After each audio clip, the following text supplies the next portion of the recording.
Welcome to another episode of the Less is More Sports Podcast. Unfortunately, last week, me, Spencer, and my cousin Matt Wilson recorded an episode in which all three of us just had a great time, great conversation. Unfortunately, the public will never be able to see that, and that upsets me. So we're coming back with you live. So where Klucas is joining us again. So welcome back, Klucas. Appreciate it. Had a lot of things on my plate the last couple of weeks, but we're good now. That's all that matters. And of course, we're joined again by Matt Spencer. We're here. Yes, sir. Rain or shine. Yeah, it is. Yeah, speaking of rain, it is coming down now here over by my condo. So, but no, we got a slate of As topics. you can see behind me, this is not the type of weather that we are experiencing right now in Louisville. Just call him Matthew Cardosi, as Klucas said before the podcast started. We're about to put the Doppler radar behind. So you see here, we got tornado warnings going in northern Kentucky. Oh, man. But anyways, we got a slate of topics today. And most importantly, there is light at the end of the tunnel, at least appearingly. And the fact that we will get past this COVID-19 BS that has just ruined 2020, the 2020 sports scene. Finally, Rob Manfred and the MLB Players Association have reached an agreement, and the MLB will begin play a 60-game regular season starting. Oh shoot! Why am I? I got it pulled up here. It's the end of July. July 23rd. July 23rd, and we'll go until September for the regular season. So, all right, my biggest question I'm going to start off with you guys now is, what took this so long to happen? Greed? Yeah. When you're playing in a sport that doesn't have salary cap, greed plays in a big factor in it. I mean, it was amazing to me because even like 70 that they were receiving 75 games, now it's 60 games with full pay. And it's like, Spencer and I talked about on previous shows, that seems like a good deal. And it's like, why couldn't something happen? But I mean, at least something finally did come, and we are assuming that we are going to get baseball again. I will say that it just seems more and more, and you can say this with a lot of entitled elite groups, they're out of touch with reality, with the regular, everyday, average Joe. The guy that goes to work every day, works a 9 to 5. We're just a little out of touch with reality when it comes to that kind of stuff. Greed does definitely play a huge factor. But who am I to argue with how much you get paid? That's on an individual basis. I'll say, Klucas, Turn is the your light power on here. No, I'm about to actually turn the light on here. It's starting to get a little dark. Yeah, it's getting a little dark there, bud. But no, anyways, I mean, with this big layoff, how is that impacting how the regular season is going to be played? Like, I mean, were the teams that you were expecting to be contenders this year, are they still looking like it, or do you think this layoff is going to affect that? I mean, so what are your all's thoughts on that? I think it's a double-edged sword because that's where more of my point's going. I think it hurts the younger teams because you didn't get that extra little off season, really to work, put in the time to, get better and everything. I think the teams that have the more veteran players are going to be what you see is going to be more, quote unquote, the dominant team. But at the same time, when you have those veteran players, they are also older, and when they don't get to work out as much, could hurt them as well. Baseball is already a interesting sport as is, and it's in terms of you can say, oh, well, this team's better than the other, but you don't come out and you can't hit one day or you can't pitch one day, and that can all change real quick. Oh yeah. And so it's already a fast moving, unpredictable game. And I think this year with the 60 games and then you go into the playoffs, it's going to be a little bit even more unpredictable than usual. And that's saying a lot because, like you said, baseball is one of the most unpredictable sports. I know Spencer and I have talked about at work. Just how weird of a sport it is. If you look at across the sports landscape, team that makes the playoffs and makes it to the championship game the year prior, and then the coming year missed the playoffs. For any other sport, that's a huge story. Baseball, it's just like, I mean, kind of used to that. Happens all the time. No really big deal. I mean, look at how much the Kansas City Royals fell off from their World Series. Like, they went from top of the mountain to picking first in the MLB draft. Like, right. I mean, it's just such a weird sport. And the thing is, and their decline almost happened just drastically, and before they really even started. Ooh. You all right there, though? That was a little close. I'm not gonna lie. That was a little close for comfort. But Anyways, it's coming my way, baby. Oh man, but no, and that's the crazy part about it is that the Royals still hadn't even started losing key players. Like, they still had Mike Moustakas. They still had plenty of guys from their World Series team. So it's a crazy thing. But to your point, the young teams. I mean, being a St. Louis Cardinal fan, our pitching staff's relatively young. I mean, Jack Flaherty, Dakota Hudson, Miles Mikolas. I mean, those are young arms that are going to be relied on heavily this season because, the big storyline, the Cardinals are supposed to go out and get this big free agent to insert into the hitting lineup. They lose Marcell Ozuna, Nolan Arenado. We don't know what's going to happen with that. I mean, and the way it's looking right now, we can't bank on Nolan coming to St. Louis. So we're going to be relied heavily on the pitching staff. So for those young arms to not get those reps in spring training, it's going to play an impact. It's going to be interesting.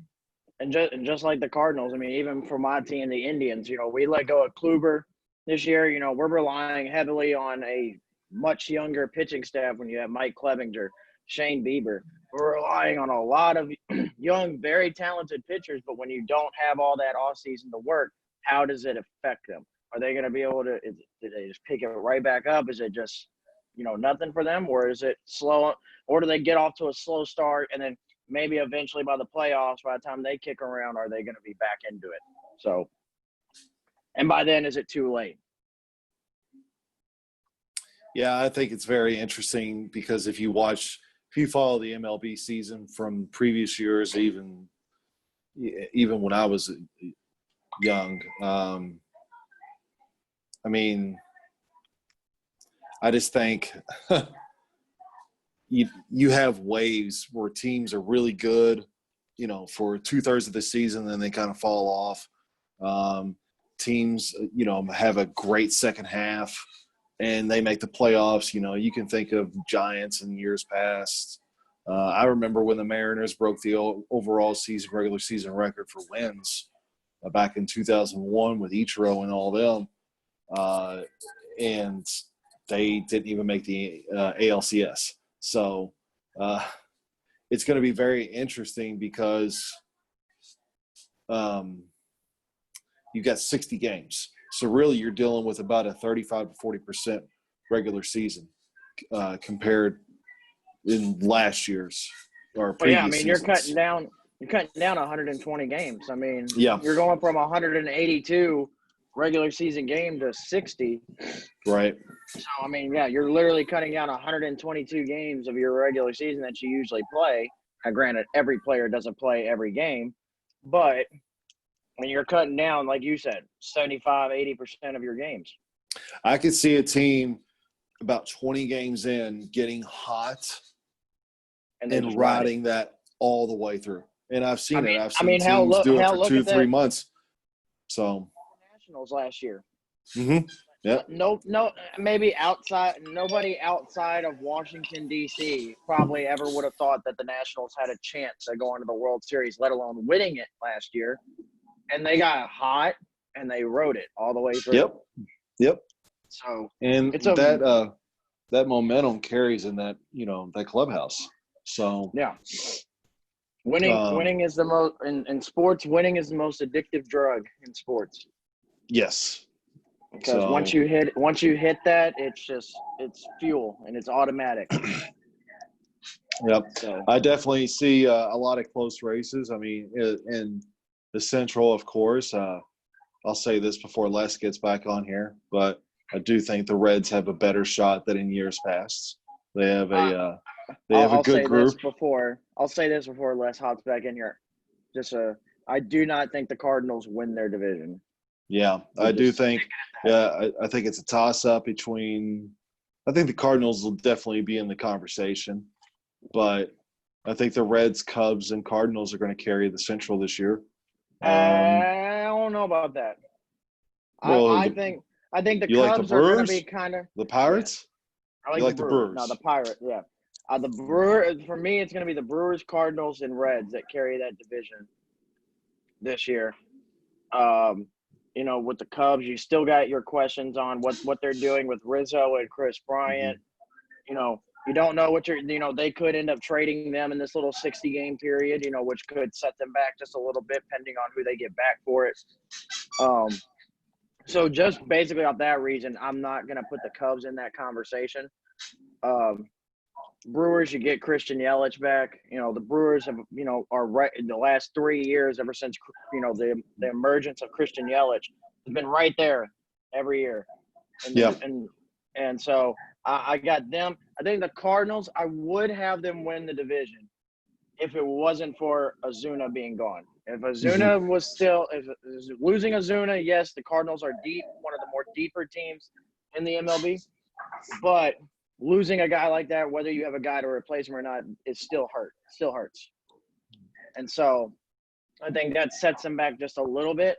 And then as far as the Reds go, the Reds are a year away from being that top dog. I think 60-game season, it won't hurt them, but it kind of does at the same time. Give them a full off season next year, and then to play the full season potentially next year. And I think you'll see the Reds start to emerge back into that top spot. And it's really been missing. Cincinnati's a baseball-loving town. There's a reason why they're able to have a parade and open up on opening day the way they do. One of the first, I think, the first baseball franchise. So it would be good to see Cincinnati, competitive again. They've always had the hitting in years past. It doesn't seem like they have the pitching. 2012 was a bummer. They had the Giants. Well, and it's it. And even if you're not a Reds fan around here in Louisville, the thing is with the Louisville, because we have the Bats, the affiliate with the Reds. Yes. We all grow up here cheering for the Bats, going to Bats games and everything. You grow up, you're watching Adam Dunn come through Louisville. You're watching Joey Votto come through Louisville. Jay Bruce, Billy Hamilton, Aroldis Chapman, and you're like, and yeah, you may not be a Reds fan, but when these guys get up there, you're like, I want to see them do good. Absolutely. And that was me in that 2012 season that you're talking about. The Reds were they were first in the division. I think they were first or second in the NL, and get to the first round of the playoffs. I think, what was it, against the Pirates when they played? No, they're up 2-0 on the Giants, and they lost. The Giants, yeah. And so, the Giants ended up going on and beating the Cardinals and winning the World Series, and you're sitting there as a Reds fan like, did we really just lose 3 in a row? Yeah, and so and 3 in a row, 2 of them were at home because they beat the Giants twice on the road. And you're just like, okay, we got 2 games back in Cincinnati. Let's close this one out. Yeah. No. So, but, the AL East will be jam-packed with the Rays and the Yankees. That'll be the Red Sox. Always. The Red Sox, not so much. Yeah. Now, with losing all that they have, you lost Mookie Betts, you lost David Price, you lost a vast majority of your team. And you got they're in a cheating little scandal bit of a cloud over your head. And Red Sox fans don't want to hear it, but they're in a little bit of a rebuild mode. Trying to get back to that. So yeah, you got the Rays, who came out and absolutely, played out of their mind last year. You had, obviously the Yankees. The Yankees are the Yankees. You have Giancarlo Stanton. You have Aaron Judge. They just signed Garrett Cole. And the Blue Jays, they're kind of sitting in that same situation as the Reds are in the NL Central. They're a very young team. They're about a year away from seriously competing.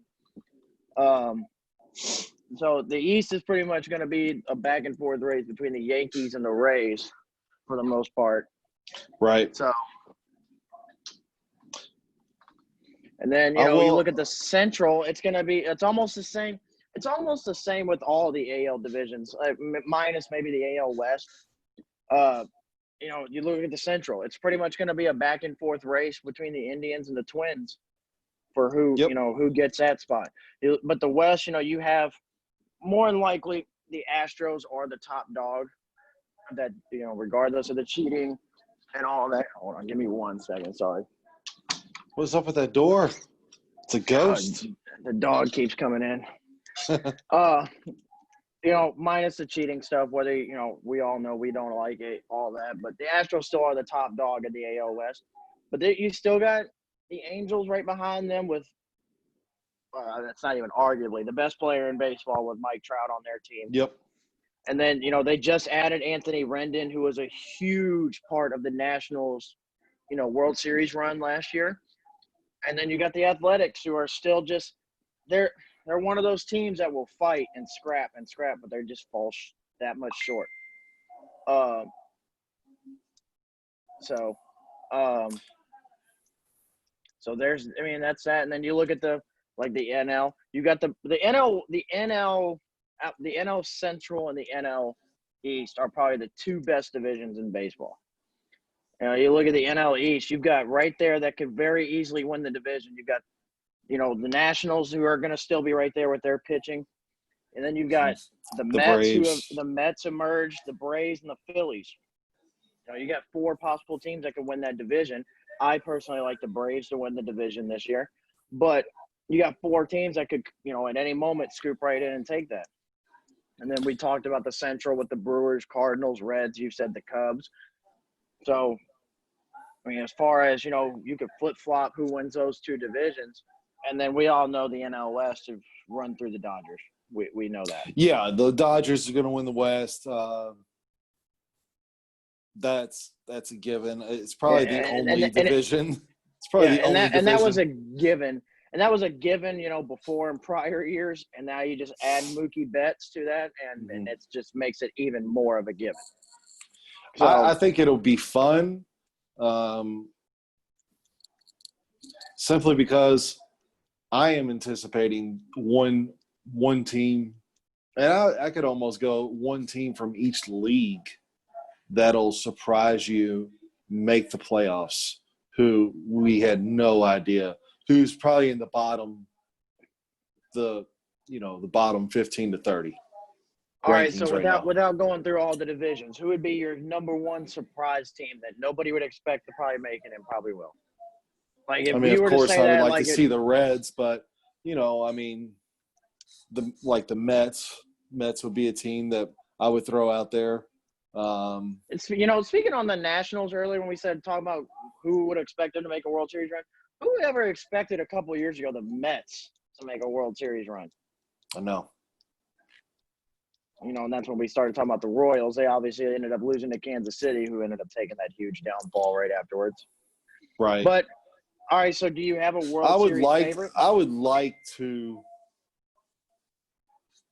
see the Twins do something. So, just because of that Minnesota connection and, And because it has to do against me, that's why. Just go ahead and say it. Oh, no, I wasn't even thinking about the Indians. The farthest thing from my opinion.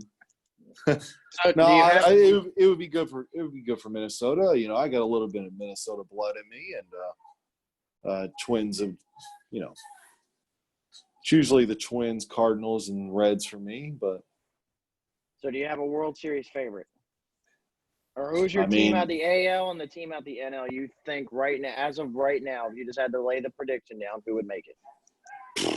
Baseball's so unpredictable, so just go Dodgers and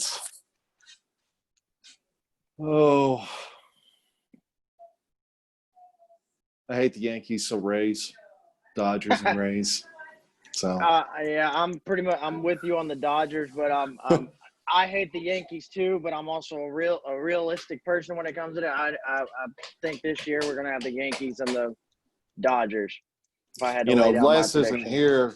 Les isn't here right now. He's he's coming back. His storm took out his internet connection, so he'll be back on with us in just a second. But the playoff format, me and him were talking about it before you got on, and I was hoping for more teams in the playoffs, considering it's a shortened season. I'm also hoping that each round is 7 games. Now, I know you got a playing game because there's only 5 teams from each division or from each league, but I'm hoping for longer series because of the a shortened season. I never really liked that 5-game series, anyways. Considering the MLB has never incorporated but a third of its league into the playoffs. So, yeah. When you break it down to pretty much every other league, it's pretty much, if it's not slightly under, it's pretty much half the league is in the playoffs, and then you go to MLB and you got what, 30 teams, and you're only inviting 10 of them to the playoffs. And it's always been like that. I remember if you go back and look through the history books, I think from the 60s on, only the top 2 records from each league played for the pennant. And that's the reason why the pennant was a huge deal. But before the 60s, back in World War II and all that, only the team with the best record got to participate in the World Series. So there were no playoffs besides the World Series. You get the best record from each league. So the MLB has always been like that. I don't, you're going to add a playing game, just make it a series. Make it a 3-game series or something. I don't know. Not a one-game plan. About the wild card, I've never really liked just having the 1 game because, you can have a team that, that just is just that much better than you that day. But if, you run it back one more time, you can be the superior team the next 2 games. Absolutely. Happens all the time in softball and baseball. Yeah, and so, I wish at least a wild card game. We don't have to play a 7-game series or a 5-game series. Just do a 3-game series. First to 2 wins the series. Okay, you win 2 games out of the 3, you're the better team. Right, and that's the way the College World Series used to be. They would have a 2 weeks worth of playoffs, and then all of a sudden they would have a 1 game for the World Series champion. And then finally, about 15 years ago, they moved to a 3-game series, which everybody loves. I mean, so. And I think another thing about that is everybody likes to, double elimination. Just because you lose one time, you can still come back and play, whether it be against the same team later on or somebody different. I do like the double elimination. Yeah, I mean,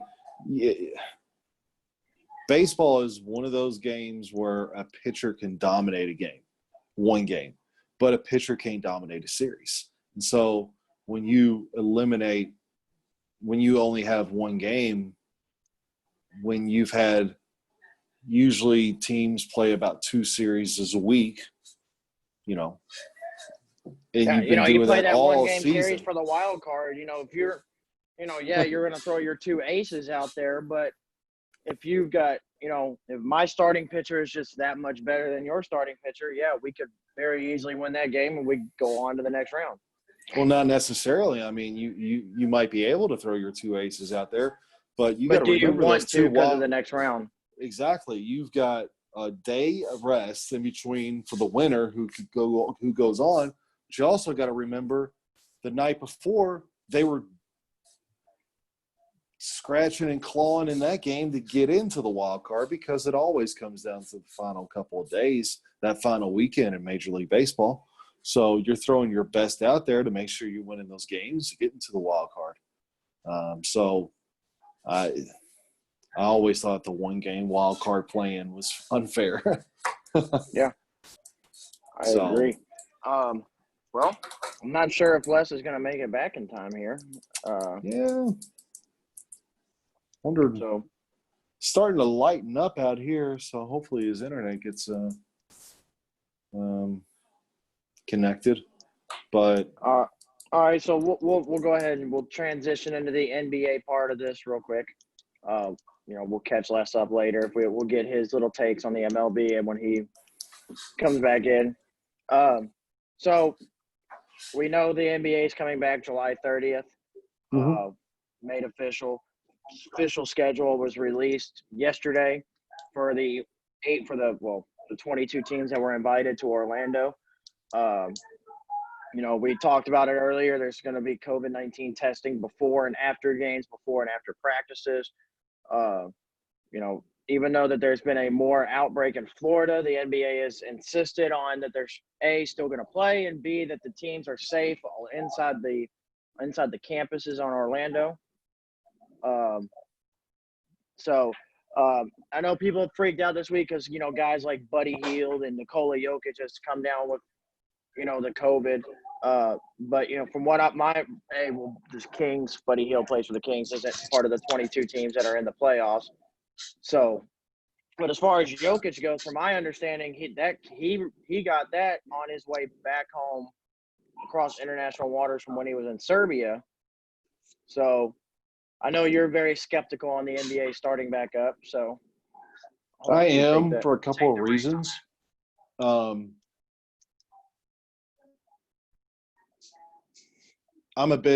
always been a big proponent as a basketball coach of preparing yourself, staying healthy, eating the right way, getting the right sleep, during flu season,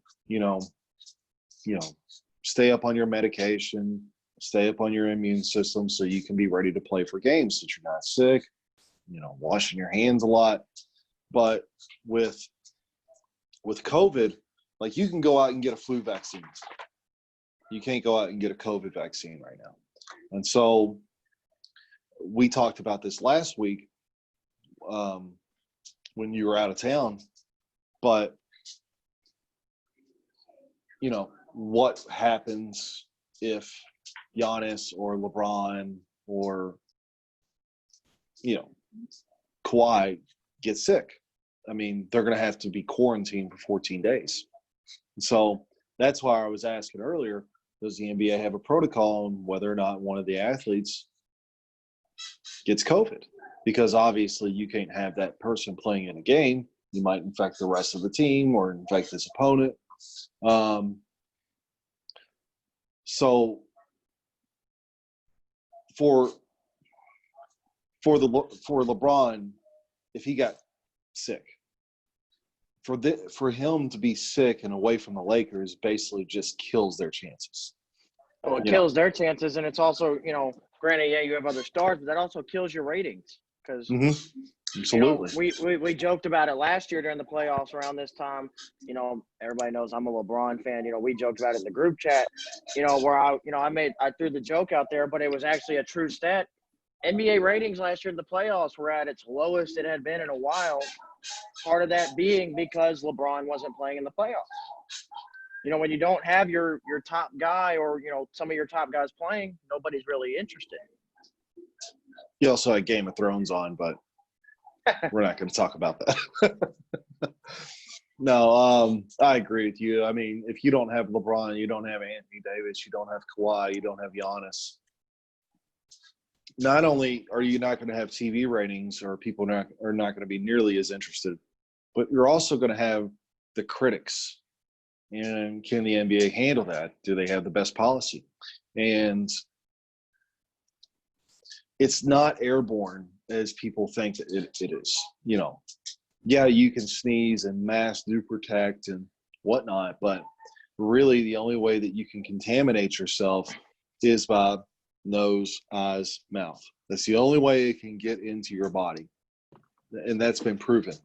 So for somebody to become infected, either some outsider like, what's up? What's up, buddy? What's going on? We moved on from MLB. We'll get you back caught up with that. We're kind of just talking about the whole COVID with the NBA right now. So okay, right on. Yeah, I'm just glad y'all kept going, man. But that's awesome. Yeah. But like I was saying, all it takes is for one outsider to come in and Yeah, all it takes is really one reporter that's, not necessarily staying on campus, but on a hotel near campus walking in, and then all of a sudden you got your Giannis or Kawhi's infected. And then your family members. I mean, yeah, you might not be going out to clubs or bars or restaurants. You might be quarantined right there on the campus, but your family's not going to, unless your family is. Is your family not going to Yeah, be with you? I'm not sure how that works. Like, because I know they're allowed to bring like a certain amount of family members for it, but I'm not sure how that works in terms of if they're staying on campus with the players or They if do they're have to supposed stay on to. campus. They do have to Okay. stay on campus with the players. Yeah. Because they have all their basic needs are going to be going to be on campus. So the identified personnel that each player is going to be allowed to bring does have to stay with that player on campus. That makes it a little better. Mm-hmm. Yeah. It's just crazy, though. All of it's just crazy because I think of end of world type of stuff when I think of what we're talking about right now. Like you're quarantined and you're only allowed to bring one or two family members, and everybody else has got to, stay away. And it's just It's crazy. It's crazy. like I am all for getting back to normal, but the principle and the precedents that have been set, it's almost hard for them to go through with this unless we're just willing to acknowledge that we're just throwing all of that away. And that's the thing that, especially the inconsistencies that I've pointed out since all of this started back in March. We pick and choose which rules we want to follow as a society. And I'm not naming any one person or any one company or any one league it's just they find a way to justify what they want to do. And it's usually through ulterior motives, and they go do it. So it'll certainly be interesting if one of the scenarios that I fear the most happens. What was it? 16 of 300 players tested positive. What is that? 16 of 302. Yeah. That's one every other team, if my math is correct. On average, it's one every other team. So, Yeah. Like we said, you can't, especially with the NBA, as much money as they've already lost with no games being played, nothing going on at all. They can't really afford to have a LeBron, a Giannis, a Kawhi, or somebody get sick, and then you lose even more money because people don't want to watch anymore. mm-hmm. So it'll be interesting to see how it breaks down as they get closer to it, for one, and as they start to play. I think the 8 regular season games are not only for the players to somewhat get back into this groove of things before the playoffs start, but it's also for the NBA to be able to test their waters and see is what we got in, planned out going to go as planned. Is it going to work? Because I could very well see, we get 6 games in, what they're doing isn't really working. More players are getting sick, and they're just saying, all right, we're done. Mm-hmm. Yeah. So I think 8 games is a pretty good amount of time to be able to find out. So reasonable, and what's going especially on. when you're looking at the schedule and it's like once every other 2 days, you're playing every other 3 days. It gives you more than enough time to figure out if what you're going to do and what you have in store is going to work. Right. So my predictions, there's really only 3 teams that can win it. If we're kind of leaning on now, what we had to know of. This is where, now, obviously, you all can probably take a wild guess at who my prediction is. So it's not really that. But there is going to be – the biggest LeBron fan in the group is going to go with the Lakers. But I think we all know that. But outside of that – shut up, Spencer. Outside of that, I think because of the shortened season and people not really knowing how this is going to work and that kind of uncertainty, you're going to have teams like – shout out to my man Les here. You're going to have teams like Miami that could scare some teams. They could. So what? I mean, like for real though. I mean, what if Miami wins it? And I'd be down for that. But I really want to know as a LeBron. Are we really going to fanatic. sit there and not argue that? Yeah, Miami was nowhere near a favorite or a contender back in March, like they are now. I mean, was Dallas a favorite in 2011? I mean, you can make that case anytime anytime a team that isn't expected to wins an NBA championship. So I mean, I think the bigger argument is with this layoff is it. Help me out here. I'm kind of blanking. Does it affect a team like Milwaukee that has that mixture of youth and veterans? Is it going to hurt them? Because, you look at them, like their starting shooting guard is Wesley Matthews. Does it affect a guy like Wesley Matthews? Does it affect a younger team like New Orleans? Does it affect them? Does it affect, how is it going? It's just like we said with the MLB. It's a double-edged sword. It could affect the young teams because of such a huge layoff, but it could also affect the teams that have more veterans because they're older and they haven't had that much of a chance to work out. But I guess where I'm going with this is that we can nitpick about different advantages or disadvantages that some teams have in any series, even without a pandemic. Now, with this pandemic, every team's on the same playing field. We all had to lay off. Like, every team had to lay off. Everybody had to take off. So now we're all on the same plane. Now they're mostly all on the same playing field. So somebody makes the argument, now like it's like, oh, you won a championship off of a layoff. It's like, okay, well, everybody was coming off that layoff. So it's not like, it's not like there's just more excuses there's just more excuses than ever before. Exactly. And so now here's where I'm going to go into it, because I know a guy like Skip Bayless would use this as an excuse. So let's just say the Lakers win it. And it doesn't just have to be the Lakers. I'm just using them as an example. It can be for any team.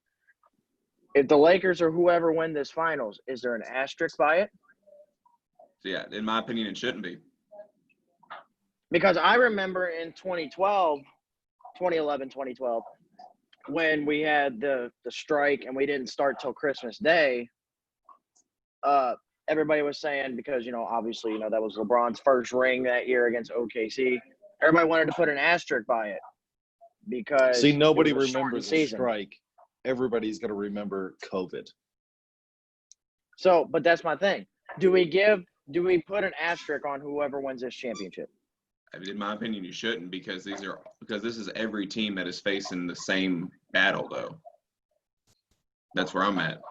I'm waiting for it. I got a feeling Spencer's getting ready to say yes.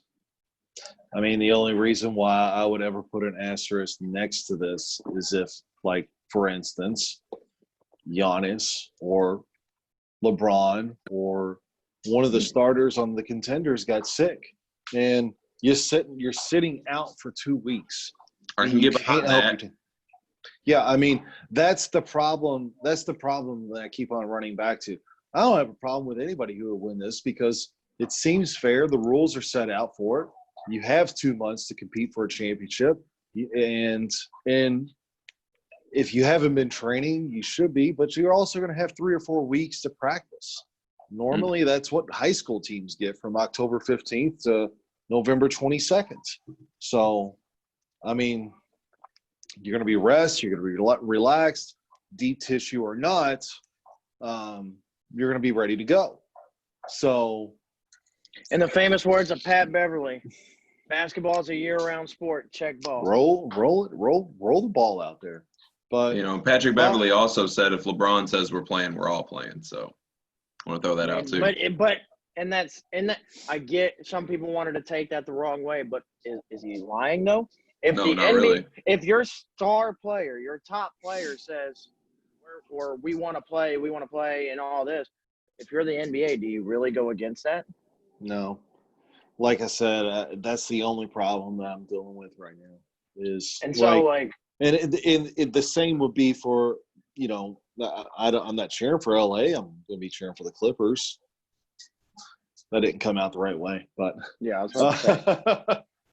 But I mean, if LeBron got sick, if Anthony Davis got sick, it would not be fair. It would not be fair to the Lakers. Let me ask you this though: why is this different than if a star player gets injured in other playoffs?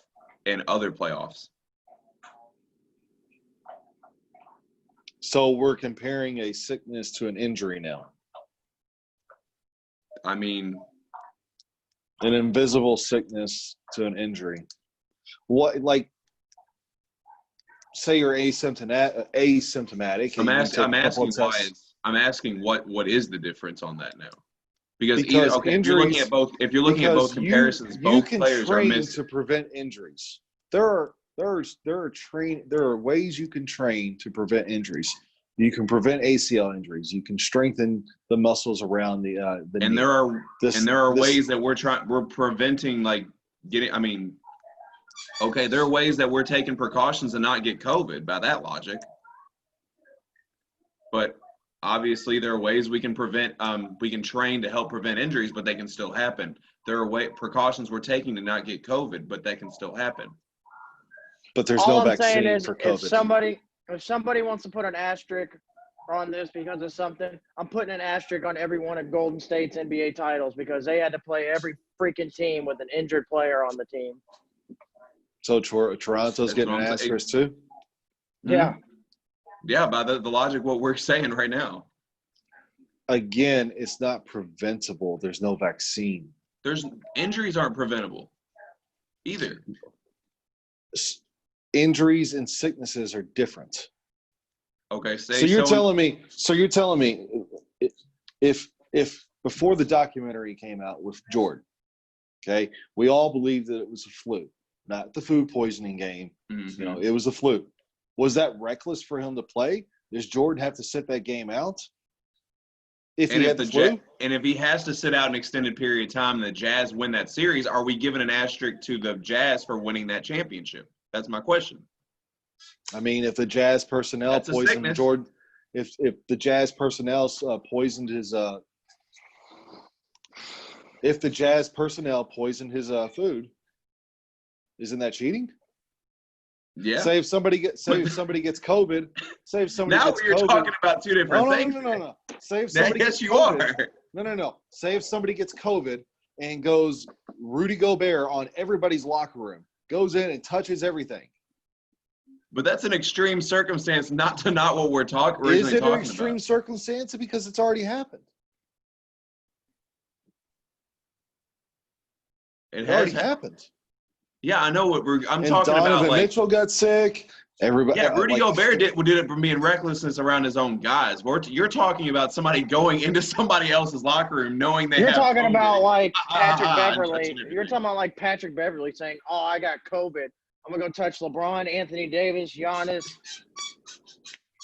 I feel like this got way off track from like the original argument, though. And my thing, and it all goes back to why. You're telling me that whether it be through COVID, whether it be through an injury, why are we picking and choosing where we put an asterisk? You're telling me in the history of sports, people don't look to get an edge. Oh, what? Nobody's debating that. What are you talking about? Okay, so Houston Astros. So all you got to do is get one person sick, and just go into somebody's locker room. So what you're saying is all you got to do is if you're Zaza Pachulia, stick your leg out and sprain Kawhi Leonard's ankle. And keep the Spurs from beating Golden State. First of all, that wasn't intentional. He's a 7'1" clumsy beast. That's debatable, but for conversational purposes, that's about the same guidelines as what you're talking about. So I'm confused of where your logic's at right now is where I'm going. Like I said, there is no vaccine or preventable measure. There is no preventable measure for an injury either. I'm with Les here, Matt. How can I prevent coming down on some? If I go for a rebound, you would be with Les until LeBron got sick, and then you would be the person screaming that we stop the playoffs. I'm not. For one, first of all, LeBron wasn't in the playoffs last year, and I watched the entire playoffs. It's amazing. He did. I thought he could have gotten anybody. I can vouch for him. That logic has gone out the window already. But how can I prevent coming down on somebody's foot and rolling my ankle? Every single day you were posting about LeBron when he wasn't in the playoffs. What is that? But he was still watching the playoffs, though. No, what I said was he would be complaining about ending the playoffs if LeBron got sick. Was my post when I was complaining about LeBron, or when I was posting about LeBron, was my post saying the playoffs suck because LeBron's not in it? You basically just said that no more than 10 minutes ago. I said when you're superstars. I said like LeBron, when your superstars aren't there, yes. And it was a known first of all, and like I said, what I said was a known fact. NBA ratings from the NBA playoffs from prior years were down. He also said the average fan would lose interest. He didn't say him, is also what he said. I'm just saying there's no preventable measure for this sickness. So. How can I prevent coming down on somebody's foot and rolling my ankle? So you're with the group. So this is what I understand. COVID really isn't that serious. We should open everything back up and we should go about our daily lives. That's what we're starting to do right now. We're trying. And look what's happening. More testing and more. There's a spike, which we also expected was going to happen. And they're closing down stuff. Bars, Florida, Texas, Louisiana. They're talking about a second shutdown. They're talking about a second stimulus. They've already canceled the Hall of Fame game in the NFL. LSU players, Florida players, numerous people. They go out once, they get it. So the massive spike as far as college football has been at Clemson. So I don't know what the hell Trevor Lawrence is doing over there. Oh, LSU he's had staying pretty healthy because the second my child gets COVID, that's like breaking news. And so a day-to-day injury, day-to-day injuries is what we usually deal with when it comes to the NBA. We're talking about 2 weeks here. We're also talking about probably more than 2 weeks. First of all, okay, let me revert to that point. First of all, an ACL is a lot more than 2 weeks. Or a dislocated shoulder that caused Kevin Love to miss the entire most injuries are day-to-day. Most injuries, yes. But where I'm saying is, why is this put more of an asterisk if a player gets COVID versus if they get an injury? That is the original question. Because it's not preventable. Sicknesses and injuries are completely different, and I'm surprised that you even would try to lump them in together. I'm not lumping them together, but it's a similar circumstance. We're talking about a player missing an extended period of time. No, a similar circumstance will be going to get a flu shot and getting influenza in your system, and you'd be good to go in 2 days. That's a similar situation. You're still missing what I'm saying. No, we're talking about. You are missing what I'm saying. I'm looking at a player missing time. Injuries and illnesses are completely different. No, okay, yes. Biologically, they are different. If we want to break it down by science, yes, they are different. I'm talking about a player missing extended periods of time. Why is it different whether it's a sickness or whether it's an injury? Because there is no vaccine for this. There's no vaccine that's going to cure you from tearing your ACL either. Okay, but you can go get surgery. And you're still out the rest of the playoffs.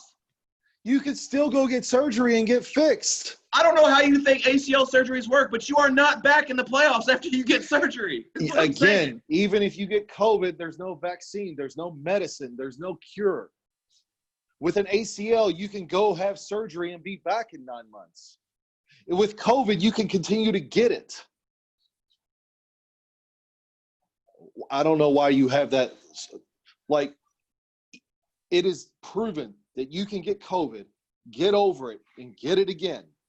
It's proven. Hold on. Yes, it is scientifically proven. They've talked about it. Do you read any of these articles? Yes. Okay, so you can get COVID. With most sicknesses, usually like a chicken pox or something like that, you can get it, you're over it, you never get it again because your body builds up immunities to it. With COVID, you can get it, get over it, get it again. It is numerous people in China have gotten it again for a second go around, third go around. Again. So there is no vaccine for this. There's no cure for this. That is the reason why it's different. And getting surgery on your ACL does not prevent you from basically what you're saying Ask Jabari Parker. Okay, so basically what you're saying is Kevin Durant would be out for the rest of his career if we never had a COVID vaccine. If we never had a COVID vaccine, we never developed one, okay? We would never be able to play. That would be like saying, okay, Durant, we can't fix your Achilles. We don't have a vaccine. You can go get surgery for an Achilles or an ACL or a Tommy John. I mean, you can go get surgeries and get this fixed. There are cures for that kind of stuff. With COVID, we don't have a cure. We don't have a vaccine. Okay, see, That that's is how the you should reason start why this. it's different. I've been saying this for the last 5 minutes. You know you have not. Klucas has. What has he been saying? I'm letting injuries- y'all do this right now. Injuries and illnesses are completely different. Yes, they are. And especially in this situation. Klucas, you got anything to add? I see both sides. I see more now that Spencer has gone more in depth with it. I see where he's coming from. But at the same time, like I said, yes. I mean, I just don't want to see the stars. I mean, I said this before we even started the show. High school basketball got rid of their season. College basketball got rid of their season. In my line of work, we're already anticipating a second wave. That's all everybody talks about in the industrial park where I go. They're not hiring people back. They're talking about a second stimulus.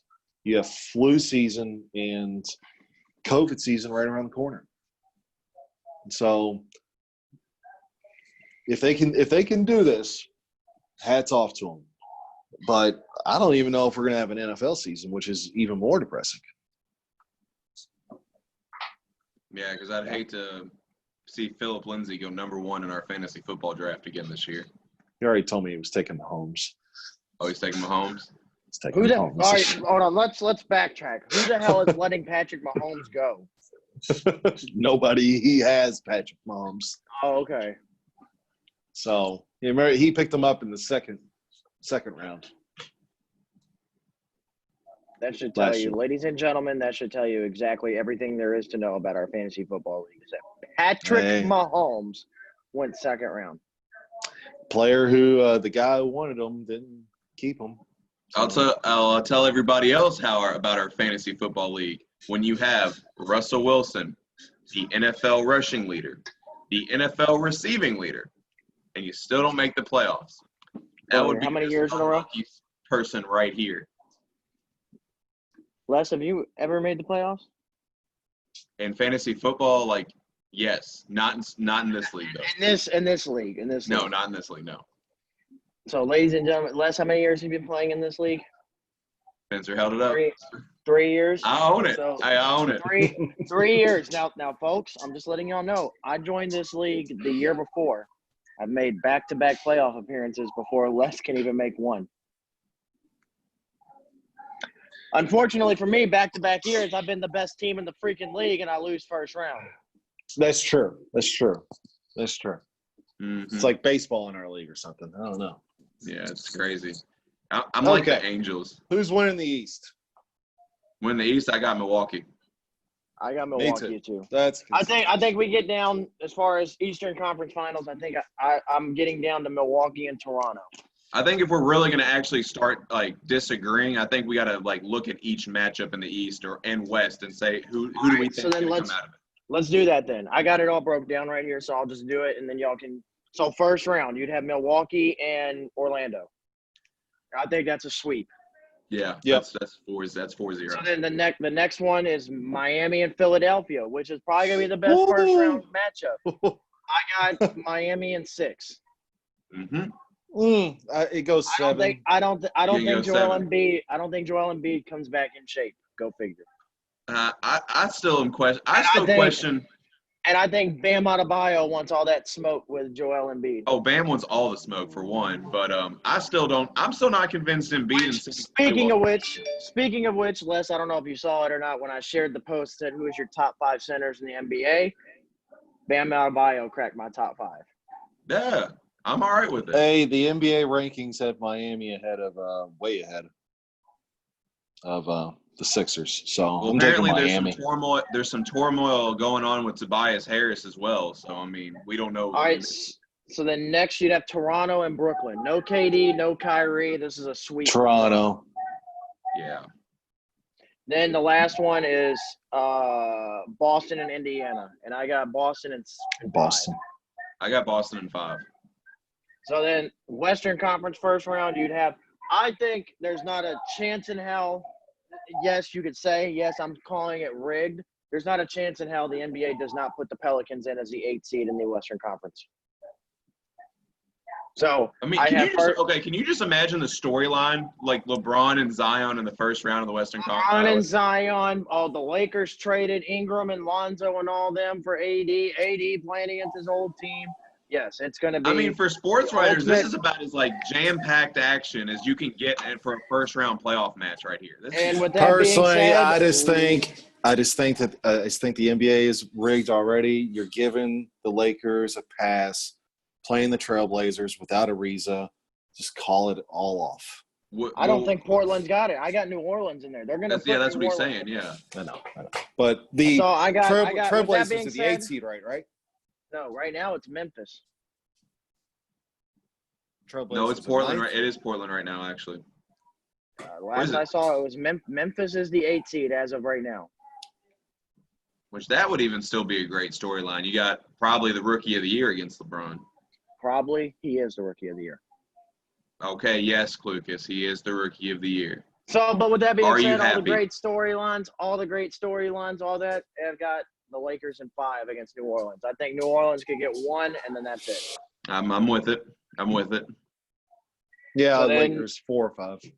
Next round, Houston and Utah. Another interesting series. I'm going Utah. I'm going Houston. I'm going Houston at 7. I think there's too much. As far as a first-round matchup goes, when you get deeper, yes, when you go deeper in the playoffs, it goes deeper into your bench and everything. First-round matchup, I know it's the West and it's, competitive nonstop. Star power is going to outdo Utah. And, well, here's my thing, though, and this is why I was questioning how Westbrook and Harden were going to be able to play together towards the beginning of the season. They started to develop some chemistry, and then they started to, kind of silence a lot of my doubts. But now with this layoff, those questions are starting to come back. And then my question is with Houston is, you shared the thing the other day that said Houston was going to go less ISO ball with James Harden. Well, then what are you going to do? You have two of the biggest ISO players, two of the biggest ISO players in the league on your team. Then what are you going to do? Westbrook or Harden lead the league in isolation plays the last 4 to 5 seasons. So yeah, it's kind of. How's this gonna work? Like, and the only issue I would have as far as Houston and Utah would be who's even though he's not that big of an offensive threat, who's keeping up with Gobert. I'll say Gobert. That's the thing. Gobert's going to protect the rim, and then Houston's going to get a lot of looks from the perimeter, and then that's how it's going to go. But I think at the end of the day, Houston's going to still shoot a lot of threes, obviously. Oh, yeah. Because they can spread the floor, it's going to open up the floor because now Rudy Gobert is going to have no choice but to defend the perimeter on either Robert Covington or P.J. Tucker. It's going to open up the lane. Maybe it could open up for more drives for Harden or Westbrook to the rim, whatever it may be. That's why I'm a star power in the first round is huge for me, and I think Harden and Westbrook are too much for a young Gobert and Donovan right now. And I'm just going to be different because of my question marks about Harden and Westbrook playing together in the postseason. So I'm going to be different and go Utah. But no, your point makes absolute sense, and Spencer agreed with you. So which means I got the seal of approval if Spencer agrees with me. Right. So next round, Denver and Oklahoma City. I got Nuggets in 6. I got Nuggets. Yeah. I got Thunder. I had an interesting conversation. Okay, I'm gonna stop what I was about to say, and Spencer, I got to hear this. No, I just like the way Thunder play basketball this year. They're great in a lot of categories. But same like when we go back, does this layoff hurt a guy like Chris Paul? Yeah, you're right. Personally, I think it helps him. Just because you look at how Nikola Jokic a little bit more fragile. Okay, I'm glad, Klucas. I'm glad you said that because I got into a conversation with somebody earlier, and it actually turned into a pretty good debate. Does Jokic's weight loss help him or hurt him, and why? Do both. He's not used to playing at that weight for one, and then two, he can become a little bit quicker. That's really been the only knock on Jokic is that he's so slow on, with everything he does. He's very, very good. He knows how to use his speed, but he's so slow, and that's what kind of hurts him on defense and everything else. So he could do both ways. A, he doesn't know how to play with this new weight, and B, he's a little bit quicker to keep up on defense. Still may not be the greatest defender, but it's a little bit better. So here was my point that I made, that I think this is going to help him a lot more than it's going to hurt him. Anytime a player makes a drastic change, you have to look at how the part of their game that makes them stand out, how is that going to be affected? The thing that makes passing's not going to affect anything. Actually, it's going to make it better. Actually, here's where I think it's going to be better. He's going to be a little more mobile. He's going to cause more rotation, and then people are going to be getting a lot more. That falling in transition, pump fake three, and then drive to the rim is going to become lethal for corner threes for Jamal Murray and Gary Harris and Michael Porter Jr. Exactly. So I mean, and that's another thing. So now we're talking about Denver. Does that help a Michael Porter Jr. who's slowly making his way back? I think it's good for his back. I think it's definitely good for his back, because his back was that was the biggest area of concern coming into the league when he was coming in out of Missouri, and now that he's had time to really get that in check. So I mean, we'll see where he's at, but at the same time, this is a guy that was also trying to earn minutes and get a feel for the league, and now he was on a layoff. Now we're on a layoff, so now I think he's a big question mark. All right, and then the last first round series, the Clippers and the Mavericks. I got Clippers in 6. I think Luka can get 2. Yeah, I'm with that. Clippers in 6. All right, 5 so or 6. Second round, you'd have Milwaukee, Miami in the East. I got Milwaukee winning, but this is going to be a tight 7-game series. I agree. Yep. Where Milwaukee's going to get Miami is that Miami does not have a true point guard, which for some teams can be all right, are okay. That's fine. You know, they can compensate. Sometimes might have that point forward that can compensate. But the thing is that Miami is one of the league leaders in turnovers, and that's going to lead to a lot of transition points for Giannis, or he could – or if and they the other even thing try is to with Miami that hurts Miami is they have really, really good players. They just don't have that go-to scorer. You don't have a look, you know my thoughts on Jimmy Butler. Jimmy Butler is very good. Jimmy Butler is a second option. Jimmy Butler is also not a guy that's going to go get you 25, 30 a night. He doesn't have to, though. That's just not his style. He doesn't have to, but when you're playing against I'd be a little more confident. Giannis, I'd be a little more confident if this is 2-3 years into Tyler Hero's career, because I think Tyler Hero is the way he's playing is going to be. This is why, because I really like Miami. I agree with that. How they're built. I like how they're built. I like everything about them. You know, they got my Kentucky boys with Tyler Hero and Bam down there. I like Miami. I'm really hoping they can pull off something. That, granted, I don't want them to trade the house. I hope they can pull off something for a Bradley Beal. That way, you've got your go-to scorer. You've got your defense behind him that can back up, you know, what he lacks on defense. But how are Beal? My question is going to be now: how are Beal and Hero going to play together? Bring Hero off the bench. He just becomes your scorer off the. You just give him the ball. When Bradley Beal comes out, you give the ball to Tyler Hero. I'm all right with that. Tyler Hero can be like the next Lou Williams. I'm all right with it. Yeah. So I got Milwaukee in 7. That next round, Toronto and Boston. Another back and forth. Me personally, I like Toronto better as a team.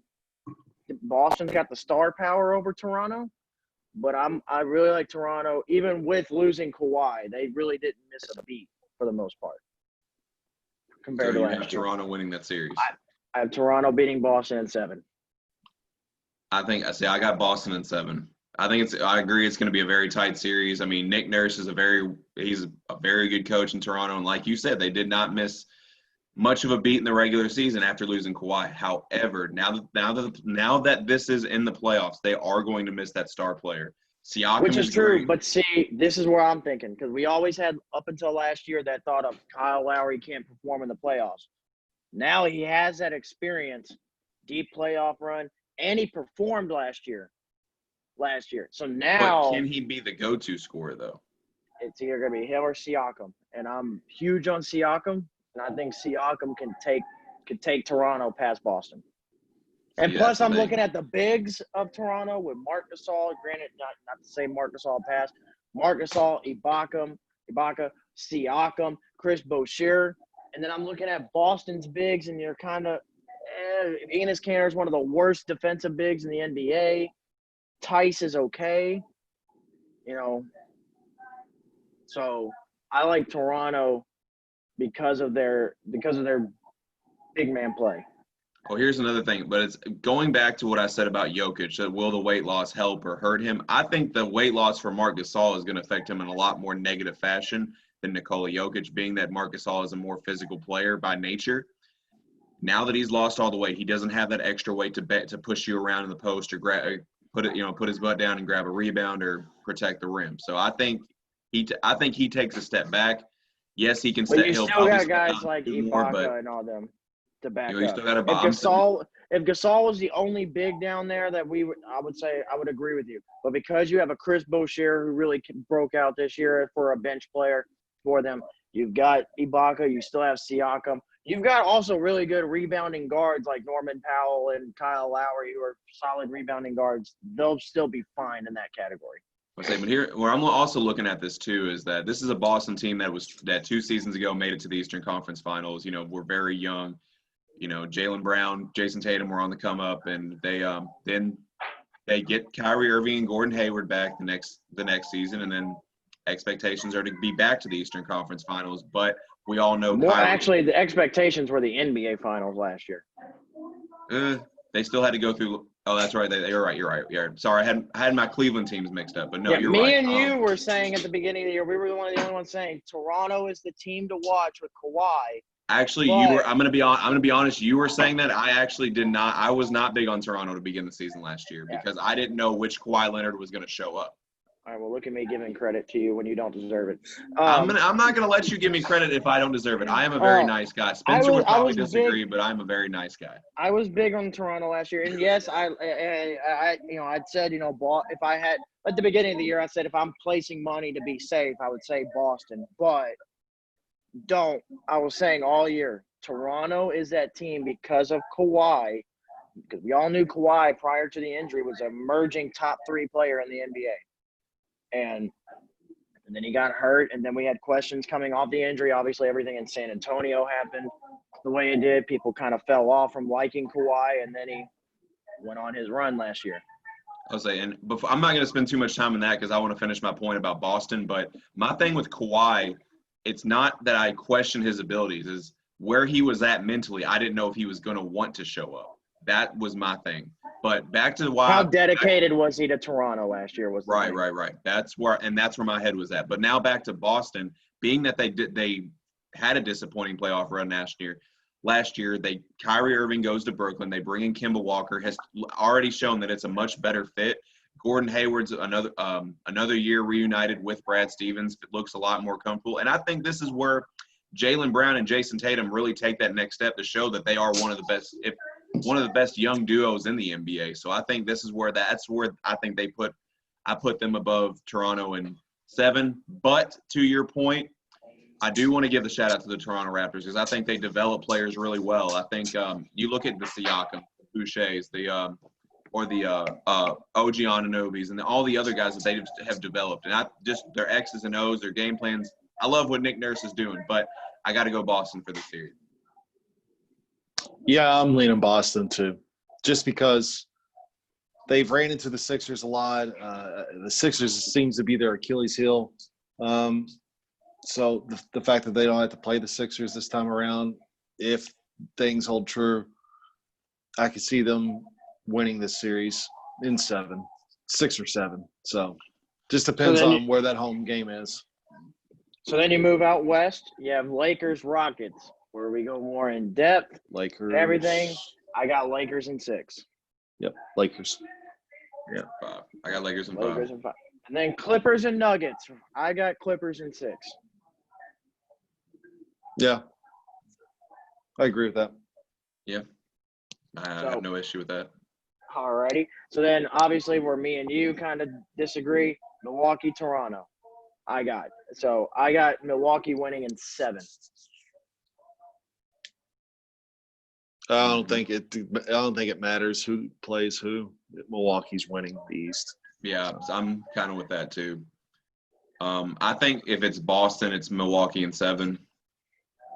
I think Boston gives them a nice run, but Milwaukee. I think this is. I mean, Milwaukee's just It goes back to scratching what that they've surface. always said. It's almost like the LeBron factor when it comes to playing in the East. The best player in the Eastern Conference is more than likely going to come out. Yeah, And right now, that best player in the East is Giannis. is Giannis absolutely?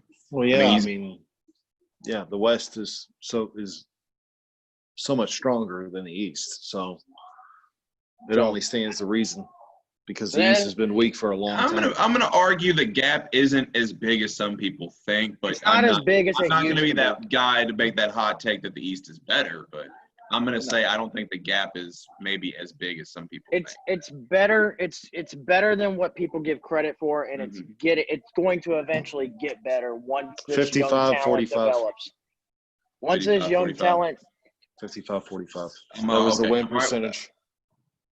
That was All the right. win percentage between the East and the West. The West won 199 games to 164. All right. So, over in the West, you have the battle for LA. I personally, y'all know, I've got the Lakers in 7. I got the Lakers in 7. I think Spencer has Clippers the in Clippers. 7. Clippers in I 6 or think- 7. I think Honestly, whoever without wins being- this series wins the wins NBA the title. finals. Yes, 100%. The Western Conference Finals Yeah. is your NBA Finals. Mm-hmm. The reason why I'm going with the Clippers is just because the statistics bear that out. And also they're deeper. Their Achilles heel during the season, regular seasons, they were really kind of banged up here or there. And, you get 3 months off. Everybody can get healthy. Also, I think that the Lakers, in their depth issues right now, who's going to replace Avery Bradley? J.R. Smith's been tossed around. I really only think the Lakers can depend on 4 guys. Whereas you look over at the Clippers, and they could probably depend on 6 or 7 guys. I don't know, because I think as the season developed for the Lakers, at the beginning of the year, you could have said they could rely on 4 guys. But when you're going into the playoffs and you could depend on Avery Lakers, Bradley. You could depend on Avery not Bradley. now. But like even in the playoffs, yes, we all know JR's blunders, or JR has his moment. I'm not saying you can rely JR for an entire series, but for one game, if J.R. Smith gets hot, we all know J.R. Smith gets hot. That's one game, though. We're 7 One game series. can change a series. They're both playing in the same arena. And then you've got, like I said, you have LeBron and AD. Obviously, those are your first 2. We all know that. I think you got Danny UNC. Green you can rely on in the playoffs. You've got who I think really broke back out of his shell into his role. You can rely on Dwight Howard to come in and give you numbers. You can rely on Kyle Kuzma to come in and get you numbers. And regardless of age, until it's proven otherwise, when we hit the playoffs, I'm never going against playoff Rondo until it's proven otherwise. And then you add in, your guys that can, give you your numbers. Like I said, J.R. Smith. You got JaVale who can give you numbers every now and then. You've got Alex Caruso. Granted, has different opinions, but that man can come in and give you some buckets and play some great defense. So The Clippers have a better offensive rating, better defensive rating. They have 9 guys that shoot above 35% from the and my three-point thing is, line, and what I'm going and back they to, play better defense. So I'm I'm going back to what I said from the beginning of the year. Everything tells me to go with the Clippers. They won 2 out of 3 this year. When it comes down to it, who on the Clippers roster is going to be able to hold an Anthony Davis in the post? When you have ball movements and deadly 3-point shooters like that, everybody knows that the game has changed. And not only that, Anthony Davis isn't your typical back to the basket big man. So he can get to the rim, but he really likes to face up from 15 feet from the perimeter and drive. And I think the better way to word that is who is going to check Anthony Davis on the Clippers. It would have to be a team effort, but that's what and we're then talking also, about. When I'm we get to this level, saving the best for last. Who is in a playoff 7-game series Who's going to contain LeBron James? Kawhi. Paul George. Can they – okay, well, first of all, let's not say Paul George because LeBron has torched Paul George in every playoff series he's I played mean, in that's against fine. him. It's fine, but I could see Kawhi. I'm a Heat fan. I remember those days very well. I'm not saying Kawhi is going to hold LeBron to 20 points. No.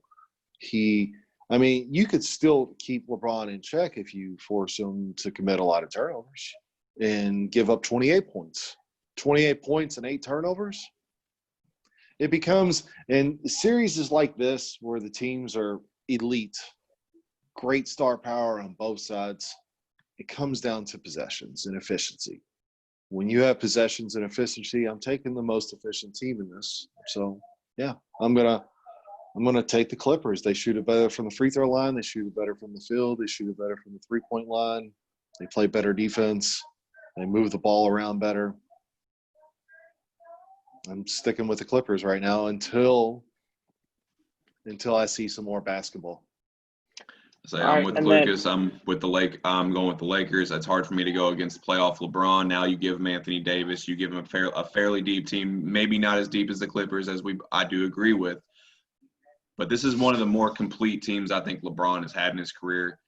And given how much this man can impact a game more than any player in the league, especially around playoff time, it's hard for me to go against that. But one player that I want to see perform, if I'm a Lakers fan that is hopeful of winning the NBA championship and getting past the series, the X factor for me in this series is Kyle Kuzma. Because we know what LeBron can do. We know what Anthony Davis can do. We know they have size with JaVale and Dwight Howard. You know Caruso, Danny Green, you got some 3-and-D guys. I can't believe we just said JaVale and Dwight Howard together. It just I know, right? sounds like Dumb and Dumber to me.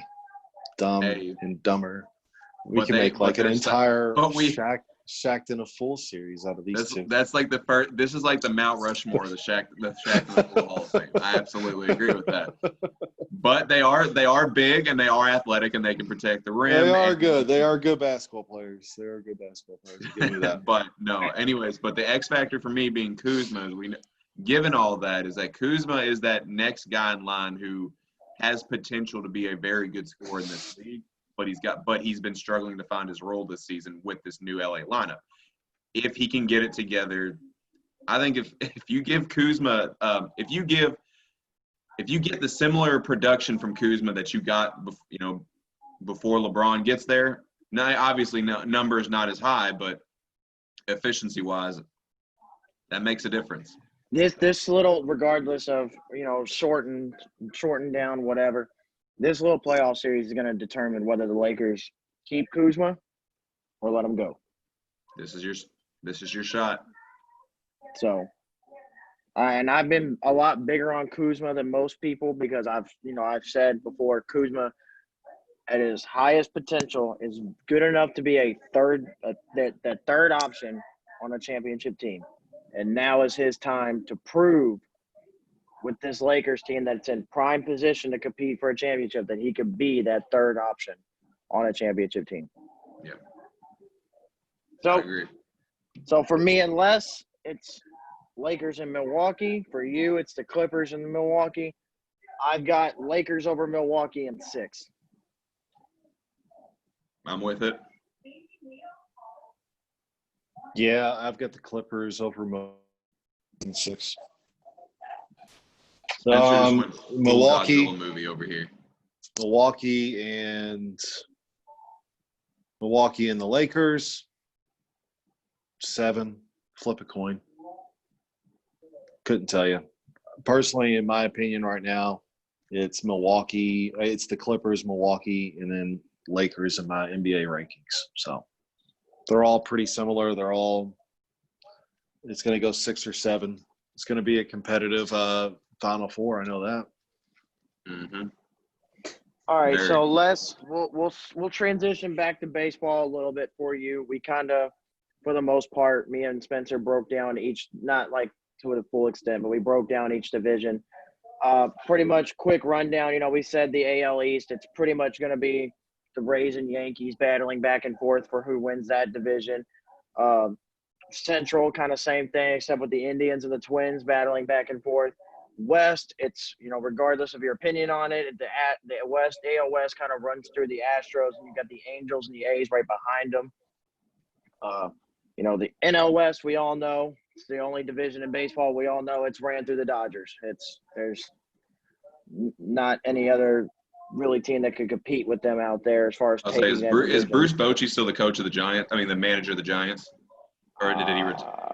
I think he retired, but don't quote me on I'm that. thinking. I'll look it up real quick. But I mean, but either way, the Giants haven't had that momentum that they would have, winning every other season for that stretch they had for a while. So no, it's definitely LA's to lose. So. And then, we have the NL Central. You have the Brewers, you have the Cardinals, you have the Reds. I told Spencer that I think the Reds are a year away from really being that top dog in the NL Central with all their young talent.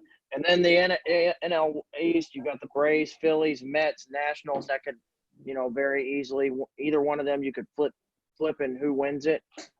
No, Bruce Bochy actually retired last year. So, yeah, we did both agree that the Cardinals would not come out of the Central. We're not winning the division. I have them in the playoffs, but they're not as a wild winning card. the division. Yes. Who do you have winning the division? I have the Brew Crew. I'm all right with it. I can respect it. My thing with the Cardinals, they need another bat. They need another big bat in the lineup to produce offense. I mean, their pitching staff's very good, has a lot of potential, but as we saw against the Nationals, if they can't score, they're done. All right. Well, and I think, and then as far as like World Series predictions, I said Yankees and Dodgers. Rays and Dodgers. Spencer said Rays and Dodgers because he refuses to pick the Yankees. Hate the Yankees. I don't know. So, I like the Braves. I'm gonna go Braves and Dodgers. No, wait, no, you can't. They're both in the NL. Never mind. Hold on. Yeah, if that's the case, I'm going Clippers, Lakers in the NBA Finals. I'm going. Okay, sorry. I'm going Braves and Yankees. Braves and Yankees, huh? Y'all are sellouts, man. How are we sellouts? You like the Yankees? I don't like them. That's just. I told him I don't like. Shut your face. I hate the Yankees, but I'm just realistic. I say I'm a Cardinals fan. That's who I want to see in the World Series. But like I said, I think they need some extra bats in that lineup. We'll see what Tommy Edman can. Also, a couple things that we touched on is, given the way you can have waves of an MLB season where, you get hot at the end or you get hot at the beginning. It's only, the MLB season's a third of what it was. So do you see any teams really getting hot and sustaining it? Maybe an outlier. Is there one team that you probably wouldn't expect, you wouldn't predict to make the playoffs, but if they were to get hot, and I would have to say the Mariners. I would have to say the Mariners or the Twins because of how much power they have in that hitting lineup. I said the Twins. The Mariners are at the bottom. I don't know how you can go with the Mariners. I don't know. I got the Mariners. I did say the dead Twins last in the AL West. So yeah. Sorry, let me look at But I did say the Twins. What are you saying sorry for? No, the Twins would probably be my first choice, but hold on. Let me look up the Mariners. Yeah, continue, but I'm going to look up the Mariners roster. If I had to pick one team that could ride momentum all the way through and, push, it's my Indians. I would say the Phillies. That could ride momentum and ride it all the way through, especially with a guy like Bryce Harper on your team. They added Zach Wheeler on the pitching rotation. They added Didi Gregorius. So team could get a team I'd like to see is the Angels, man. I want to see Mike Trout with a deep playoff run. Mm-hmm. I would like to see that a lot. He deserves two holes out there. My man. But no, I guess I'm looking at the Mariners let a couple people go that I didn't know they let go. So I'm gonna roll with the Twins. Of course, both y'all are. Twins. When are you a Twins fan? Indians suck. It's against me, so he's rooting for it. No, I have Minnesota blood in me. It's okay. Y'all don't understand. You're right. I don't know what kind of blood is in you. I've never really dissected you anytime soon. I don't really plan on. Family from Minnesota. It's okay. You could have just said I have family ties. I said blood. I mean, I guess with you, I'm always assuming that you're gonna make it weird. So I mean, I'm always It's usually how it goes. I'm saying it usually is. So, but all right, I think I'll say. So are we good on MLB? Yep. Are we good on NBA? We can go more in depth on the MLB in a later show. We can. Break down the divisions and everything. We can do that once it gets closer, or once we get a couple games into the season and see how it goes. Sounds good. I was gonna say, What's so the I guess we recruiting news? We got to transition to the recruiting news, and I got to start with the post that Klucas shared with me right before the show started. Klucas, please tell the audience what you showed me. All right, so if anybody knows what was it? It was Marcel Aitman, right? Yeah. If I remember the name correctly. Talking about the kid from LSU. Yes, so kid from LSU, Marcel Aitman. Now, many of you may not know him by name, but you remember him by a certain video that went viral when they beat Alabama. He was the kid that walked over to where the recruits were sitting in the Alabama section and said, "Go to LSU," and was screaming, "Go to LSU." So y'all remember that, correct? Yes. Ironically, he put his name in the transfer portal today and is leaving LSU. Irony. So, the irony in go to LSU and then you turn around and leave LSU. That's like me offering Les a job just for me to leave. Nice. So I mean, I wouldn't put it past you, but I mean, it was the irony in the post that just made it hilarious. oh, for sure, absolutely, and Oh, and also while we're in recruiting news, let's give the big shout out to Old Dominion, who has the same amount of 5 stars as now the Miami Hurricanes. Still ain't us. they still ain't us. Now you sound like a Kentucky fan. Oh, shot below the belt there with that hoodie on there. But no, that is kind of. But yeah, that is kind of funny though. Old Dominion has a 5. That's just crazy to think. Old Dominion with a 5-star recruit. Now. Old Dominion and TCU have the same amount of 5 stars as Miami football. Who would have ever thunk it? Man, I could have seen TCU before Old Dominion, but man, He didn't specify which prior to the Miami, show, though. and I guess it never ceases to amaze me just how He much didn't. more. All right, let's be honest here, Spencer. If you're on a college football website and you're saying Miami, are we really talking about Miami of Ohio? I don't know. We're actually comparing Old Dominion right now. So it's within reason. Well, We're talking Miami about of Old Ohio Dominion. have a 5-star recruit on their roster or in their recruiting class? I don't know. Y'all gonna have to look that one up. Well, that's why we brought up Old Dominion. So Usually when people are talking about the Hurricanes, they're saying the U. So Well, we'll start saying the U when they actually show back up. ooh. Recruiting news. Chris McNeil picked up JUCO transfer. He won't be transferring until next year, but his name is L. Ellis. And that's what I was going to ask you all about. Tallahassee Community College. Is it just Is it just a Louisville basketball thing to pick up these JUCO recruits? Would you stop? I'm asking a Tallahassee question. Community College is coached by none other than Zach Setembre, coached at Collegiate. I want to say that he went to St. X. He did. So, he graduated 2 years before me. Shout out to Zach. He had a great run down there. He had a great season last year with Tallahassee Community College and their JUCO team down there. It's a D1 team, and apparently the best JUCO transfer is going to Louisville. So, and that brings me to my question though: is it just a Louisville basketball thing? Because it hasn't been just a Chris Mack thing. It was a Rick Pitino thing too. It's a Louisville basketball thing to get a JUCO point guard. That's just what it is. Right. It's becoming like a second They don't nature trust freshman point guards. They only want senior point guards, and they're willing to switch them out every year. So, also for those who have been following the Twitter page, Louisville has taken one and done to a whole different level. Yeah, not the typical one and done series we're used to. It reminds me of a joke that one of my former coaches used to say. How dare those Louisville Cardinals just use those JUCO players and those grad transfers to come in 1 year just to ship them off overseas? They're just ruining college basketball. They sure as hell don't make it to the NBA. So. Mm-hmm. Hey, Damian Lee's making some noise.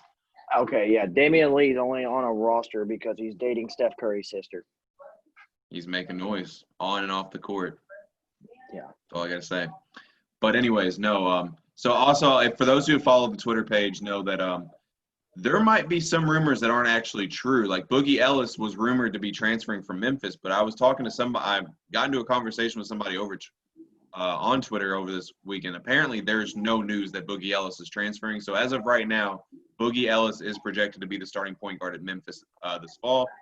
The biggest transfer news in the college basketball is the fact that former Florida point guard Andrew Nembhard has now transferred to Gonzaga, which, given the play style, I think is great for Mark Few and company because he has a very similar play style to Nigel Williams-Goss, who, if you remember, was the starting point guard on Gonzaga's national championship appearance.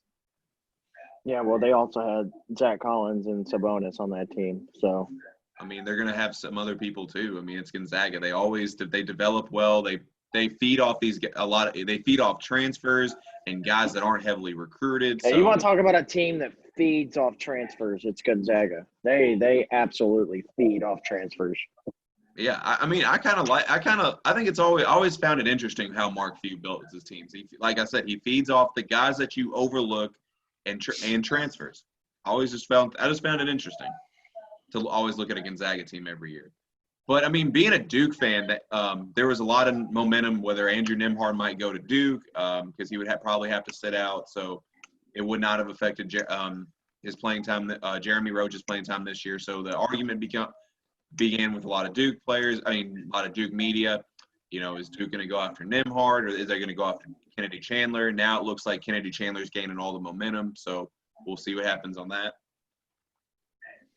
Yeah, and as far as like anything Kentucky-wise, I know last Saturday or Friday, I think the door opened up for college coaches to be able to start talking to 2022 recruits. Mm-hmm.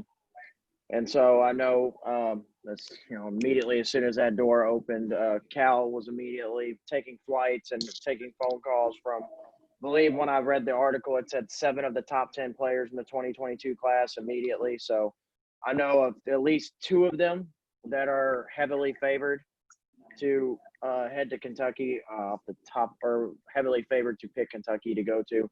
Off the top of my head, without looking it up, I can actually try to look it up real quick without the camera here. If y'all want to go on while I find this real quick. I mean, I pretty much got all the news I wanted to say. I mean, Spencer, unless you want to add something. I mean, North Carolina. What's the Tar Heels recruiting looking like? Pretty good in football and basketball.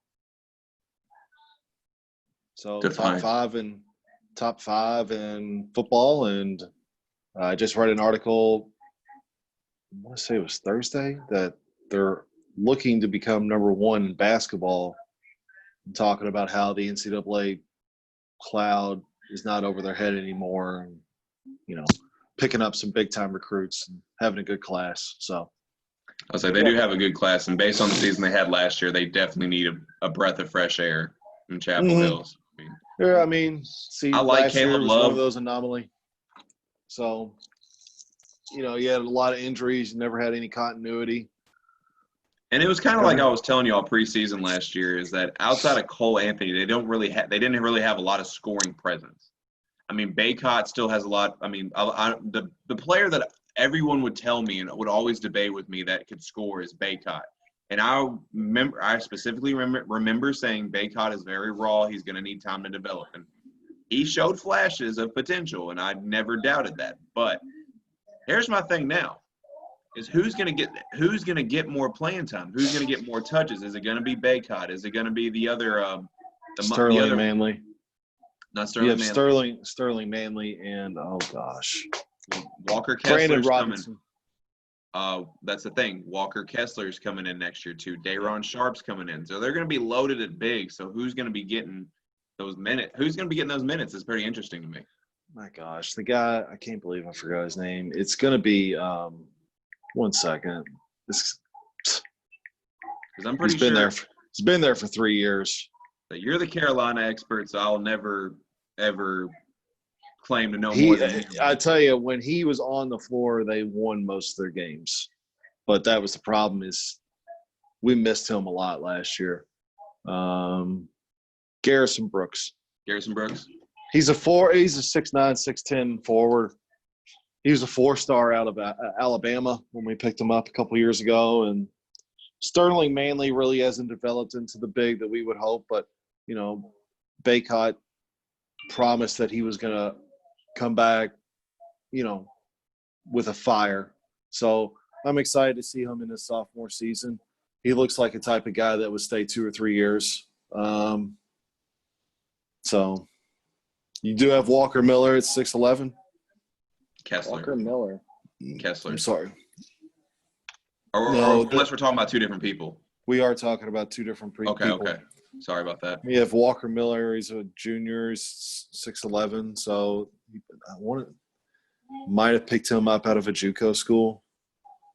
I don't remember him. Y'all have a much. big team. I feel like in the early 2000s, y'all would be national title contenders. Or favorites, not contenders, favorites.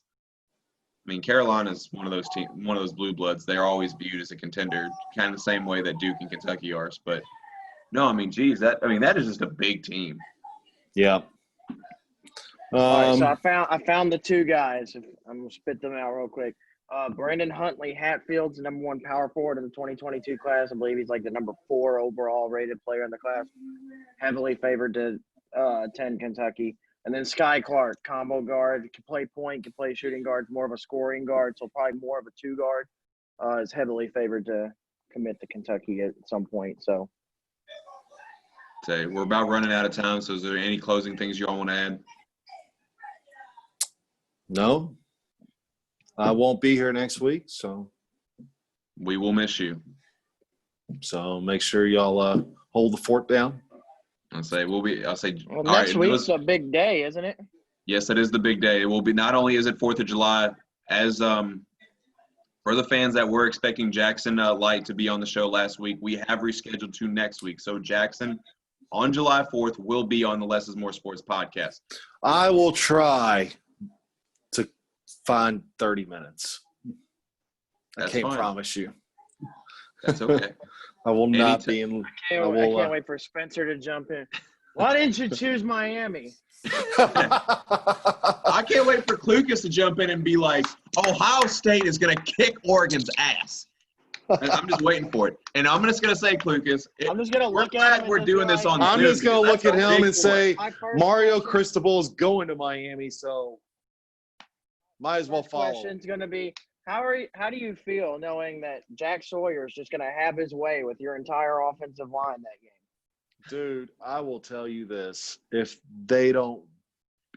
Ohio State doesn't beat Oregon, I'm replaying this clip over and over and over again.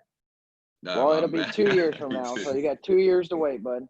Oh, I do not put it past Spencer. He will trust me. He will definitely. He has it. I have the memory. I have the memory of an elephant. I remember the day, the time, the place where I was sitting, how you were leaning back in your chair, all cocky and just like a regular. C.J. Stroud's going to lead the Buckeyes to victory over Oregon in 2022.